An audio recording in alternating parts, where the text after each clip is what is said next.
சில ஆய்வுகள் சொல்லுது 2035 கடல் மட்டம் ஒரு 20 கிலோமீட்டருக்கு உள்ளே வந்துடுமா.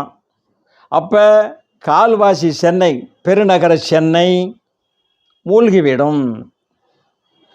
எதனால் மூழ்குது? பாவங்கள் அதிகமாக தமிழ் மக்கள் செய்கிறார்கள். தமிழர்கள் நல்லவர்கள் அல்ல, ஊழல்வாதிக்கு துணை போகிறார்கள். ஊழல்வாதிகளை மீண்டும் மீண்டும் தேர்வு செய்கிறார்கள். இந்த பாவத்தை இவள் சுமக்கத்தான் வேண்டும். மழை, வெள்ளம், புயல் இதோ வந்து கொண்டிருக்கிறது. கேரளாவில் வந்துவிட்டது, கோவையில் நாசப்படுத்தி வருகிறது. ஊட்டி, நீலகிரி, கோவை, கோயம்புத்தூர் எல்லா பக்கமும் இப்போ மாவட்டம். அடுத்து புயல் வரப்போகிறது தமிழகத்திற்கு. இதெல்லாம் சந்தித்து கொண்டு தான் இருக்கிறீர்கள். திருந்துங்கள் அப்படின்னு பொதுநலவாதிகள் சொல்கிறார்கள். நான் சொல்லலை, நான் சாதாரணமானவன்.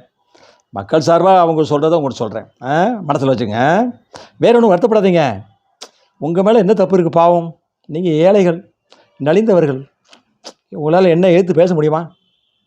உங்களுக்கு தேவை பணம். அடுத்த வீடியோவில் வரேன், பாருங்கள்.